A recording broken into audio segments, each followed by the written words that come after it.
15 अगस्त को हमारे प्रधानमंत्री के आर्थिक सलाहकार ने एक इंटरव्यू दिया कि देश का संविधान काफ़ी पुराना हो चुका है, उसको बदलना चाहिए।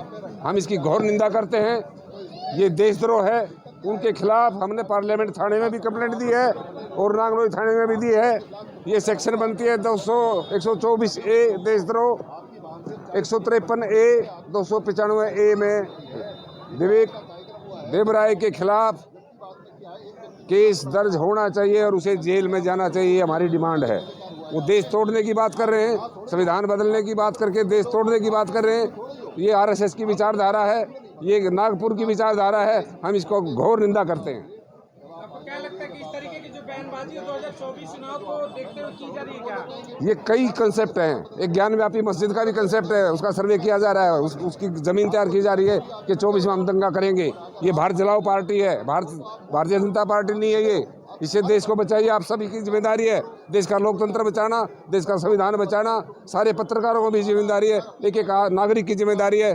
सब आप लोग इकट्ठा होकर लड़िए, इस आरएसएस के खिलाफ लड़िए। इनको 24 में उखाड़ कर फेंक दीजिए। तो आप मानते हैं कि 24 से पहले की ये रणनीति हो रही है? हाँ, 24 की तैयारी हो रही है। ये जलाएंगे, भारत को जलाएंगे। मणिपुर जलाया, पहले गोधरा जलाया, मेवात जलाया, अब पूरा भारत जलाने की तैयारी है। आरएसएस का इसको बिल्कुल 543 सीटों पे जो ना इलेक्शन होता है, इनको 43 में ले आइए।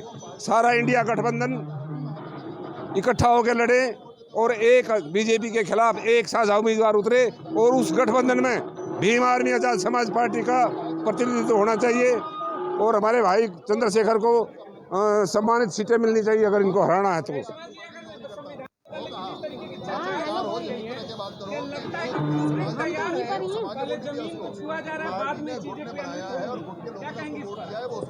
कहना है कि उन्हें जो है ना संविधान से बहुत वो पहले मनुस्मृति वाले हैं, तो उन्हें संविधान कैसे पसंद आएगा।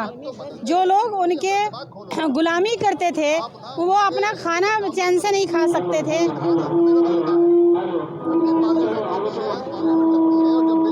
अपना चैन से खाना नहीं खा सकते थे। अच्छा, उनके ढोरों के गोबर उठाते थे, उनके यहाँ सफाई करते थे, नौकरी करते थे। वो अपनी जो है ना गाय भैंस तक नहीं पाल सकते थे, हैं जो उनको अब वो जो है एक बहुत बड़े बड़े अधिकारी और बड़े IAS, IPS, PCS बन चुके हैं। और इसी संविधान की देन है जो इतने आगे पहुंच चुके हैं। उनको सर कहना पड़ता है, उनको बाबूजी कहना पड़ता है और वो अब उनके वो नौकर और गुलाम नहीं रहे। अब वो गुलामी ख़त्म हो गई। बाबा साहब ने जो संविधान लिखा तो वो गुलामी ख़त्म हो गई। उस गुलामी की वजह से अब उनसे वो सहन नहीं हो रहा, मनवादियों से ये सहन नहीं हो रहा कि ये जो हमारे बिल्कुल हमारे दलित समाज के लोग जो हमारे नौकर थे, जो गाय भैंस नहीं पाल सकते थे। भाई साहब खड़े हैं, जानते भी होंगे डीना भाना जी को एक भैंस पाल ली थी, उन्होंने एक भैंस खरीद ली थी, तो शाम तक उनके बाप को जो है ना उनको अपनी वो भैंस बेचनी पड़ी मनवादियों की वजह से। आज वो संविधान की वजह से बाबूजी बने हुए कुर्सियों पे बैठे हैं, मुख्यमंत्री बन चुके हैं, मंत्री बन चुके हैं, अलग अलग उसके जितनी भी पार्टियां हैं। तो अब उन्हें सहन कैसे होगा, इसलिए संविधान को ख़त्म कर देना चाहते हैं। ये रीज़न है। आज हर आदमी आवाज़ उठाता है, अपने सामने ताकत के सामने जो है ना बलबूते पर खड़ा होकर और बोलना चाहता है, लेकिन वो है कि कमज़ोर पड़ रहे हैं और ये सोच रहे हैं अब ये मनुस्मृति किसी तरीके से लागू करें और कोई मनुस्मृति का संविधान चालू करें और इस संविधान को किसी भी तरीके से खत्म। रेशमा जी, एक मिनट में आपको बीच में रोकूंगा प्लीज़। 131 गुलाम सांसद किसी भी पार्टी के जो पार्लियामेंट में हैं वो सभी संविधान के साथ आगे खड़े हो जाएं। ये समाज तुम्हें दोबारा जिता देगा। नहीं तो 24 में तुम्हारे में से एक भी जीतने वाला नहीं है। उनको चैलेंज है समाज का। ये